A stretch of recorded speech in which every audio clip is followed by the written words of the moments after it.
नमस्कार दोस्तों, स्वागत है आपका आज के मुख्य समाचार में, जिसमें सबसे पहली और बड़ी खबर में आपको बताएंगे कि नोएडा में प्रचार करने पहुंचे बीजेपी सांसद मनोज तिवारी का विरोध, अखिलेश यादव जिंदाबाद के लगे नारे। इसी के साथ दूसरी बड़ी खबर में जिक्र होगा कि करहल से नामांकन करने के बाद बीजेपी पर बरसे अखिलेश यादव, कहा जो भी आएगा ऐतिहासिक वोटों से हार कर यहां से जाएगा। तीसरी बड़ी खबर में आपको बताएंगे कि ओवैसी ने काफिले पर हमले का किया दावा, एआईएमआईएम सांसद की गाड़ी में लगी गोलियां। चौथी बड़ी खबर में जिक्र होगा कि उत्तर प्रदेश चुनाव 2022 में बनारस से लग सकता है बीजेपी को बड़ा झटका, कद्दावर नेता की सपा गठबंधन से चल रही है बात। और इसी के साथ पांचवी बड़ी खबर में जिक्र होगा कि संसद में शशि थरूर और ज्योतिरादित्य सिंधिया में हुई नोकझोंक। पूरा मामला आपको बताएंगे दोस्तों, लेकिन उससे पहले अगर आपको भी ऐसा लगता है कि उत्तर प्रदेश के चुनाव में सरकार का बदलना तय है और भाजपा की उल्टी गिनती शुरू हो चुकी है, तो वीडियो को लाइक करके 3000 लाइक का टारगेट पूरा कराइए। और साथ ही साथ अगर चैनल पर नए हैं तो लाल बटन को दबा के चैनल को सब्सक्राइब करके रख लीजिए, घंटी बजाकर कमेंट में बताइए कि किसकी बनेगी सरकार। दोस्तों, रुक करते हैं सबसे पहली और बड़ी खबर की तरफ। नोएडा में प्रचार करने पहुंचे बीजेपी सांसद मनोज तिवारी का विरोध, अखिलेश यादव जिंदाबाद के लगे नारे। जी हां दोस्तों, आपको बता दें कि ये बेहद बड़ी खबर आ रही है। उत्तर प्रदेश के नोएडा में भाजपा प्रत्याशी पंकज सिंह के लिए प्रचार करने पहुंचे सांसद मनोज तिवारी का नोएडा में विरोध होते हुए एक वीडियो जमकर वायरल हो रहा है। ये वीडियो सेक्टर 17 की झुग्गियों का बताया जा रहा है, जिसमें अखिलेश यादव जिंदाबाद का नारा लगाते हुए कुछ लोग उन्हें वापस जाने को कह रहे हैं। और इस बीच एक वोटर ने पहले नारा लगाया, फिर जूता दिखाकर इसका विरोध किया। सोशल मीडिया पर वायरल हो रहे इस वीडियो में सांसद मनोज तिवारी का विरोध करते लोग नजर आ रहे हैं। और इसमें एक वोटर ने पहले नारे लगाए, फिर जूता दिखाकर विरोध किया और इसके बाद एक महिला भी अखिलेश यादव का नारा लगाते हुए वहां से चली गई। ये वीडियो नोएडा के सेक्टर 17 झुग्गी झोपड़ी का बताया जा रहा है, जहां मनोज तिवारी भाजपा प्रत्याशी के लिए डोर टू डोर कैंपेन करने पहुंचे थे और इसकी शुरुआत सेक्टर 17 झुग्गी झोपड़ियों से की। दोस्तों, रुक करते हैं अगली बड़ी खबर की तरफ। करहल से नामांकन करने के बाद बीजेपी पर बरसे अखिलेश यादव, कहा जो भी यहां से लड़ेगा वो मेरे खिलाफ ऐतिहासिक वोटों से हार कर जाएगा। जी हाँ दोस्तों, आपको बता दें उत्तर प्रदेश चुनाव निकट है और ऐसे में समाजवादी पार्टी के सबसे बड़े नेता अखिलेश यादव ने करहल से नामांकन भर दिया है। रुक करते हैं अगली बड़ी खबर की तरफ। ओवैसी ने काफिले पर हमले का किया दावा, एआईएमआईएम सांसद की गाड़ी में लगी हैं गोलियां। जी हाँ दोस्तों, आपको बता दें कि ओवैसी ने ट्विटर पर लिखा कि कुछ देर पहले छिजारसी टोल गेट पर मेरी गाड़ी पर गोलियां चलाई गई और 4 राउंड फायरिंग हुए हैं और 3-4 लोग थे, सब के सब भाग गए और हथियार वहीं छोड़ गए। मेरी दूसरी गाड़ी में बैठकर वहां से निकल गया, हम सब महफूज हैं अल्हम्दुलिल्लाह। तो दोस्तों, यहाँ पर ओवैसी ने ट्वीट करके ये बातें लिखी हैं। पुलिस मामले की जांच में जुट गई है और एक आरोपी को हिरासत में भी ले लिया गया है। ओवैसी ने दिल्ली पहुंचकर मीडिया से बातचीत करते हुए घटना का पूरा ब्यौरा दिया है। ओवैसी ने मीडिया कर्मियों से कहा कि उनके साथ 4 गाड़ियां थी। पिलखुआ के टोल गेट के पास गाड़ी स्लो हुई और इसी दौरान तेज आवाज़ हुई। हमारी गाड़ी में बैठे लोगों ने कहा कि हमला हो रहा है। जब हम निकल रहे थे फिर आवाज़ आई, हमारी गाड़ी में गोलियों के निशाने हैं और इसी के साथ गाड़ी पंक्चर हो गई तो एक फ्लाईओवर के पास गाड़ी बदलकर दिल्ली पहुंचे। तो दोस्तों, ओवैसी की गाड़ी पर हुआ हमला, ऐसा वो कर रहे हैं दावा। रुक करते हैं अगली बड़ी खबर की तरफ। अब बनारस से लग सकता है बीजेपी को बड़ा झटका, कद्दावर नेता की सपा गठबंधन से चल रही है बात। जी हां दोस्तों, उत्तर प्रदेश चुनाव 2022 अब अपने चरम पर है। शुक्रवार से 6वें चरण के लिए नामांकन दाखिला शुरू होने वाला है और इसके बाद 7वां अंतिम चरण की बारी आनी है, लेकिन नेताओं के पाला बदल की कहानी जारी है। अब बनारस में पूर्वांचल के एक दिग्गज नेता जो हाल ही में बसपा से बीजेपी में शामिल हुए थे, वो अब टिकट कटने की आशंका के मद्देनजर पाला बदलने की तैयारी में जुट गए हैं। ये और कोई नहीं बल्कि त्रिभुवन राम है। जी हाँ दोस्तों, बनारस की सुरक्षित सीट अजगरा विधानसभा से बसपा के टिकट पर विधायक रह चुके त्रिभुवन राम फिलहाल बीजेपी में हैं और ये माना जा रहा था कि राम इस बार बीजेपी से अजगरा विधानसभा से चुनाव लड़ेंगे। पूरी तैयारी कर ली थी, लेकिन अब ये पता चल रहा है कि बीजेपी के चुनाव लड़ने की क्राइटेरिया से वो बाहर हैं और उन्हें ओवर एज बताया जा रहा है। और ऐसे में राम के अब बीजेपी को झटका देने की चर्चा सामने आ गई है। रुक करते हैं अगली बड़ी खबर की तरफ। संसद में शशि थरूर और ज्योतिरादित्य सिंधिया में हुई नोकझोंक, क्या है पूरा मामला, आपको बता दें दोस्तों कि लोकसभा में प्रश्नकाल के दौरान हिंदी में जवाब देने के मुद्दे पर गुरुवार को नागरिक उड्डयन मंत्री ज्योतिरादित्य सिंधिया और कांग्रेस के वरिष्ठ नेता शशि थरूर के बीच हल्की फुल्की नोकझोंक देखी गई। तमिलनाडु के एक सदस्य के अंग्रेजी में पूछे गए पूरक प्रश्न का केंद्रीय मंत्री ज्योतिरादित्य सिंधिया द्वारा हिंदी में उत्तर दिए जाने पर थरूर ने आपत्ति जताते हुए कहा कि यह अपमान है कि मंत्री हिंदी में जवाब दे रहे हैं। तिरुवनंतपुरम से कांग्रेस सांसद शशि थरूर ने कहा कि मंत्री अंग्रेजी जानते हैं और उन्हें अंग्रेजी में जवाब देना चाहिए। उन्होंने कहा कि जवाब हिंदी में मत दीजिए, यह अपमान है लोगों का। इस पर सिंधिया ने कहा कि यह अजीब बात है, हमारे यहाँ अनुवादक हैं, मैं अंग्रेजी में क्यों जवाब दूं, मैं हिंदी में बोलूं तो सदस्य को ऐतराज हो रहा है। थरूर की टिप्पणी के बाद लोकसभा अध्यक्ष ओम बिरला ने कहा कि यह अपमान नहीं है। तमिलनाडु से डीएमके के सांसद पी वेलुस्वामी ने पूरक प्रश्न अंग्रेजी में पूछे थे और इसके जवाब में जवाब दिया था। दोस्तों रुक करते हैं अगली बड़ी खबर की तरफ। भारत में नए कोविड-19 केसों में 6.8% उछाल, पिछले 24 घंटे में 1,72,433 मामले। जी हाँ दोस्तों, देश में पिछले 24 घंटे में कोरोना के 1,72,433 नए मामले सामने आए हैं। साथ ही कोरोना केसों में 6.8% उछाल दर्ज किया गया है। राष्ट्रव्यापी टीकाकरण अभियान के तहत अब तक 167.87 करोड़ टीके की खुराक दी जा चुकी है। वहीं भारत में एक्टिव केस वर्तमान में 15,33,921 है।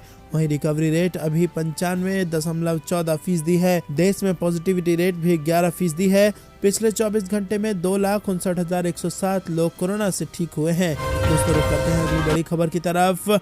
योगी वर्सेस अखिलेश, गर्मी बुलडोजर माफिया मवाली, मुख्यमंत्री की भाषा के खिलाफ चुनाव आयोग पहुंची समाजवादी पार्टी। जी हाँ दोस्तों, उत्तर प्रदेश चुनाव 2022 को लेकर सभी पार्टियां पूरे दमखम से जुटी हुई हैं। वहीं नेताओं का एक दूसरे पर वार पलटवार भी जारी है और अब समाजवादी पार्टी ने मुख्यमंत्री योगी आदित्यनाथ के एक बयान को लेकर चुनाव आयोग का दरवाजा खटखटा दिया है। समाजवादी पार्टी ने मुख्यमंत्री योगी आदित्यनाथ के बयान पर आपत्ति जताते हुए कहा कि चुनाव प्रचार में सत्ता पक्ष भाजपा के मुख्यमंत्री विपक्ष के प्रति जिस भाषा का प्रयोग कर रहे हैं वो मर्यादित, संयत और भद्र भाषा की श्रेणी में नहीं आता है। लोकतंत्र में इस तरह की भाषा का कोई औचित्य नहीं है। समाजवादी पार्टी ने मुख्यमंत्री योगी के कुछ बयानों का पत्र में उल्लेख करते हुए लिखा कि मुख्यमंत्री योगी आदित्यनाथ ने अभी आगरा में 10 मार्च के बाद बुलडोजर चलेगा की धमकी दी और इसके अतिरिक्त वो लगातार समाजवादी पार्टी के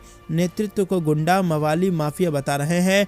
मुख्यमंत्री योगी ने 1 फरवरी 2022 को मेरठ में सिवाल खास और किठौर की जनसभाओं में कहा कि लाल टोपी मतलब दंगाई और हिस्ट्री शीटर। मुजफ्फरनगर में कहा जो गर्मी दिखाई दे रही है वो सब शांत हो जाएगी। गर्मी कैसे शांत होगी मैं जानता हूँ। ऐसी भाषा का प्रयोग किया जा रहा है, वो लगातार धमकाने वाली भाषा बोल रहे हैं। दोस्तों, क्या मुख्यमंत्री की ऐसी भाषा होनी चाहिए? हाँ या ना में अपनी राय जरूर बताइए। लेकिन आपको बता दें कि चुनाव आयोग से इसकी शिकायत कर चुकी है समाजवादी पार्टी और एक्शन लेने की गई है मांग। दोस्तों रुक करते हैं अगली बड़ी खबर की तरफ। यूपी की लड़ाई बजट पर आई, अखिलेश यादव का शायराना हमला, मायावती भी बरसी तो योगी ने गिनाए इसके फायदे। जी हाँ दोस्तों, उत्तर प्रदेश में विधानसभा चुनाव की लड़ाई मंगलवार को केंद्रीय बजट 2022 पर केंद्रित हो गई है। एक तरफ जहां मुख्यमंत्री योगी आदित्यनाथ ने इसके फायदे गिनाए हैं तो विपक्ष ने जमकर आलोचना की है। समाजवादी पार्टी अध्यक्ष अखिलेश यादव ने शायराना अंदाज में बीजेपी सरकार को घेरा तो बहुजन समाज पार्टी प्रमुख मायावती ने कहा कि ये बजट जनता को लुभाने के लिए लाया गया है, लेकिन टैक्स के बोझ ने लोगों का जीना मुश्किल कर दिया है। सपा प्रमुख ने तुकबंदी करते हुए कहा कि कारोबार और नौकरी के साथ जनता की आमदनी घट गई है और अब लोगों की जेब काटने के लिए ये बजट आया है। उन्होंने लिखा कि काम, कारोबार सब हुआ चौपट, ऐतिहासिक मंदी लाखों की नौकरी कर गई चट, आम जनता की आमदनी गई घट और बेकारी बीमारी में बैंकों में जमा निकली सारी बचत। अब लोगों को जेब काटने के लिए आया भाजपा का एक और बजट। उत्तर प्रदेश में भाजपा के दुखदायी युग का अंत शुरू हो रहा है। यूपी कहे आज का नहीं चाहिए भाजपा। तो दोस्तों आपको बता दें कि ऐसा तंज कसा है अखिलेश यादव ने और शायराना अंदाज में बजट को जमकर कोसा। वहीं मायावती ने भी कहा है कि पुराने वादों को भूल गई है सरकार। बीएसपी सुप्रीमो मायावती ने भी बजट की आलोचना करते हुए कहा कि संसद में आज पेश केंद्रीय बजट नए वादों के साथ जनता को लुभाने के लिए लाया गया है, जबकि गत वर्षों के वादों व पुरानी घोषणाओं आदि के अमल को भुला दिया गया है। ये कितना उचित है? केंद्र बढ़ती गरीबी, बेरोजगारी, महंगाई और किसानों की आत्महत्या जैसी गंभीर चिंताओं से मुक्त क्यों है? एक अन्य ट्वीट में उन्होंने कहा कि केंद्र सरकार द्वारा थपथपा लेने से अभी तक देश की बात नहीं बन पा रही है। एक अन्य ट्वीट में उन्होंने कहा कि केंद्र सरकार द्वारा अपनी पीठ अपने आप थपथपा लेने से अभी तक देश की बात नहीं बन पा रही है। टैक्स की मार लोगों का जीना दुभर किए हुए है और इसीलिए केंद्र का भरसक प्रयास खासकर बेरोजगारी व असुरक्षा आदि के कारण लोगों में छाई तंगी, मायूसी व हताशा को कम करने की हो तो बेहतर है। रुक करते हैं अगली बड़ी खबर की तरफ। नौकरी पेशा और मिडिल क्लास के साथ हुआ धोखा, मोदी सरकार के बजट 2022 पर भड़का विपक्ष। जी हां दोस्तों, आपको बता दें वित्त मंत्री निर्मला सीतारमण ने वित्त वर्ष 2022-23 का आम बजट मंगलवार को संसद में पेश किया। कांग्रेस समेत विपक्षी पार्टियों के कई नेताओं ने बजट पर तीखी प्रतिक्रिया दी है। कांग्रेस ने आम बजट पेश होने के बाद आरोप लगाया कि सरकार ने देश के वेतनभोगी वर्ग और मध्य वर्ग को राहत नहीं देकर उनके साथ विश्वासघात किया है। वहीं बंगाल की मुख्यमंत्री और तृणमूल कांग्रेस सुप्रीमो ने बजट को पेगासस स्पिन बजट करार देते हुए कहा कि इसमें देश के आम लोगों के लिए कुछ भी नहीं है। कांग्रेस के पूर्व अध्यक्ष राहुल गांधी ने आरोप लगाया कि आम बजट में वेतनभोगी वर्ग, मध्य वर्ग, गरीबों, किसानों, युवाओं और छोटे कारोबारियों के लिए कुछ नहीं है। गांधी ने ट्वीट किया कि मोदी सरकार के बजट में कुछ नहीं है। मध्य वर्ग, वेतनभोगी वर्ग, गरीब और वंचित वर्ग, युवाओं, किसानों और एमएसएमई के लिए कुछ खास नहीं है। रुक करते हैं अगली बड़ी खबर की तरफ। प्रियंका गांधी का तंज, न किसानों की आय हुई दुगनी, न महंगाई से मिली निजात, जुमले और सब्सिडी पर प्रहार। जी हां दोस्तों, आपको बता दें कि कांग्रेस की राष्ट्रीय महासचिव प्रियंका गांधी ने ट्वीट कर बजट पर अपनी प्रतिक्रिया दी है। प्रियंका गांधी ने ट्वीट किया कि न किसानों की आय दुगनी, न मध्यम वर्ग को टैक्स में छूट, न महंगाई से निजात, न छोटे उद्योगों को राहत, न युवाओं को रोजगार, बस पुराने हो चुके जुमले और सब्सिडी पर प्रहार। यही है मोदी सरकार के बजट का सार। इससे पहले सपा प्रमुख अखिलेश यादव ने शायराना अंदाज में ट्वीट करके भारतीय जनता पार्टी को बजट के ऊपर घेरने की कोशिश की थी, तो वहीं मुख्यमंत्री योगी आदित्यनाथ ने बजट की तारीफों की पुल बांध दी। दोस्तों, रुक करते हैं अगली बड़ी खबर की तरफ। वाह मोदी जी वाह, आपने तो वंदे भारत के नाम पर 400 ट्रेनें पूंजीपतियों को देकर धंधे भारत कर दी। जी हां दोस्तों, आम आदमी पार्टी के राज्यसभा सांसद संजय सिंह ने बजट को लेकर सरकार पर जमकर निशाना साधा है। उन्होंने ट्वीट कर लिखा कि भाजपा सरकार ने कोरोना पीड़ित आम जनता को कोई राहत नहीं दी है। वहीं उद्योगपतियों को टैक्स में छूट जनता को नहीं दी गई। वहीं किसानों को एमएसपी की गारंटी नहीं दी गई। उन्होंने कहा कि सरकार ने पहले 2 करोड़ नौकरी देने का वादा झूठा वादा किया और अब 60 लाख लोगों को नौकरी देने का महा झूठ बोल रही है सरकार। वाह रे मोदी जी, आपने तो वंदे भारत के नाम पर 400 ट्रेन धंधे भारत कर दी। जी हाँ दोस्तों, वहीं आपको बता दें कि दिल्ली के मुख्यमंत्री अरविंद केजरीवाल ने कहा कि इस कोरोना महामारी के समय बजट से लोगों को बहुत उम्मीद थी, लेकिन आम जनता के लिए कुछ नहीं है। उन्होंने कहा कि बजट से बहुत उम्मीद थी, बजट ने लोगों को मायूस किया है। आम जनता के लिए बजट में कुछ नहीं है। महंगाई कम करने के लिए कुछ नहीं किया गया। बजट की उपलब्धि देश की सरकारी संपत्तियों को बेचना है। सपूत संपत्ति बढ़ाते हैं, कपूत संपत्ति बेचते हैं। रुक करते हैं अगली बड़ी खबर की तरफ। अखिलेश यादव और शिवपाल यादव को कांग्रेस ने दिया वॉक ओवर। करहल जसवंत नगर सीट से प्रत्याशी को हटाया। जी हां दोस्तों, उत्तर प्रदेश विधानसभा चुनाव में समाजवादी पार्टी प्रमुख अखिलेश यादव को मैनपुरी की करहल सीट पर कांग्रेस ने वॉक ओवर देने का फैसला ले लिया है। इतना ही नहीं, शिवपाल यादव की जसवंत नगर सीट पर भी कांग्रेस प्रत्याशी नहीं उतार रही है। हालांकि कांग्रेस ने करहल सीट पर अपना प्रत्याशी घोषित कर दिया था, लेकिन मंगलवार को नामांकन करने से रोक दिया है। इस तरह से कांग्रेस ने चाचा भतीजे दोनों को वॉक ओवर दे दिया है। कांग्रेस के राष्ट्रीय सचिव और ब्रिज क्षेत्र के प्रभारी रोहित चौधरी ने बताया कि कांग्रेस ने फैसला लिया है कि करहल और जसवंत नगर सीट पर अपना प्रत्याशी नहीं उतारेंगे। रुक करते हैं अगली बड़ी खबर की तरफ।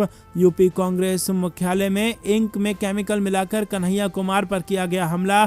2 लोग झुलसे आरोपित हिरासत में। जी हाँ दोस्तों, आपको बता दें कि मॉल एवेन्यू स्थित कांग्रेस के प्रदेश मुख्यालय में मंगलवार दोपहर स्टार प्रचारक कन्हैया कुमार के कार्यक्रम के दौरान लॉ छात्र देवांश वाजपेयी ने नारेबाजी करते हुए केमिकल फेंक दिया।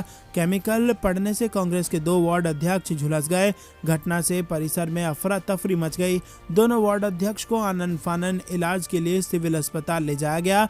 वहीं आरोपित छात्र देवांश को कार्यकर्ताओं ने पकड़ा और पीटने के बाद पुलिस को सुपुर्द कर दिया। हुसैनगंज पुलिस ने आरोपित को हिरासत में ले लिया और उससे पूछताछ कर रही है। दोस्तों, रुक करते हैं अगली बड़ी खबर की तरफ। मुख्यमंत्री योगी को काले झंडे दिखाने वाली पूजा शुक्ला को समाजवादी पार्टी ने दिया टिकट। जी हां दोस्तों, उत्तर प्रदेश के मंत्री योगी आदित्यनाथ को काले झंडा दिखाने वाली पूजा शुक्ला को समाजवादी पार्टी ने लखनऊ उत्तरी सीट से अपना प्रत्याशी बनाया है। सपा प्रमुख अखिलेश यादव ने इस सीट से ब्राह्मणों झंडा उठाने वाले अभिषेक मिश्रा का टिकट काटकर पूजा शुक्ला पर भरोसा जताया है और इस सीट पर फिलहाल बीजेपी का कब्जा है, लेकिन यहाँ के राजनीतिक समीकरण को देखते हुए मुकाबला काफी रोचक हो सकता है।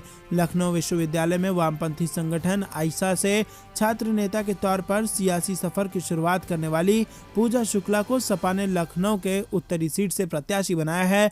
पूजा शुक्ला ने साल 2017 में बीजेपी की सरकार बनने के बाद मुख्यमंत्री योगी आदित्यनाथ के लखनऊ विश्वविद्यालय जाते समय काला झंडा दिखाया था, जिसके चलते उन्हें गिरफ्तार कर जेल भेज दिया गया था और 26 दिनों तक पूजा शुक्ला को जेल में रहना पड़ा था। दोस्तों, रुक करते हैं अगली बड़ी खबर की तरफ। ब्रेकिंग न्यूज स्टाइल में अखिलेश यादव ने योगी पर किया तंज, बोले 99 प्रत्याशी अपराधी छवि के शतक में बस 1 की कमी। जी हाँ दोस्तों, आपको बता दें कि यूपी चुनाव को लेकर समाजवादी पार्टी प्रमुख अखिलेश यादव और मुख्यमंत्री योगी के बीच ट्विटर वॉर जारी है। अखिलेश यादव ने ब्रेकिंग न्यूज की शक्ल में योगी पर बड़ा हमला बोला है। अखिलेश यादव ने बीजेपी पर यूपी चुनाव में काफी संख्या में आपराधिक छवि वाले उम्मीदवारों को चुनावी मैदान में उतारने का आरोप लगाया है। समाजवादी पार्टी प्रमुख ने ट्वीट कर कहा कि बाबा जी की ब्रेकिंग न्यूज, भाजपा के आपराधिक छवि के प्रत्याशियों का शतक पूरा होने में बस 1 की कमी। अब तक अपराधी छवि के 99 उम्मीदवारों को टिकट दे चुकी है भाजपा।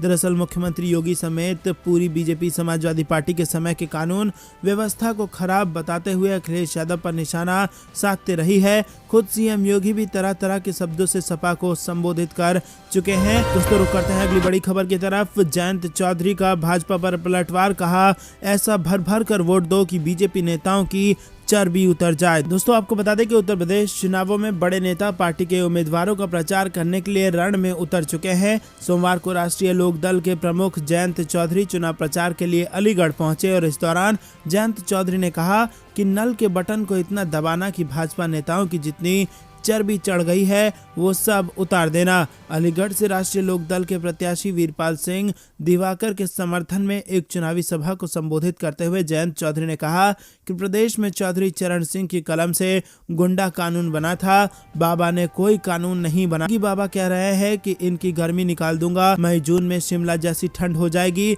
मुझे लग रहा है पिछले हफ्ते जो एक शीत लहर आई थी, इनका माथा बहुत बड़ा है, इनको ठंड लग गई है। जयंत चौधरी ने कहा कि हैंडपंप के बटन को ऐसा दबाओ कि भारतीय जनता पार्टी के नेताओं को जो चर्बी चढ़ गई है वो उतर जाए। तो दोस्तों, क्या आपको भी ऐसा लगता है कि यूपी की जनता भाजपा के नेताओं की चर्बी उतारने वाली है वोट देकर? क्या कुछ लगता है? हाँ या ना में अपनी राय जरूर बताइए। रुक करते हैं अगली बड़ी खबर की तरफ।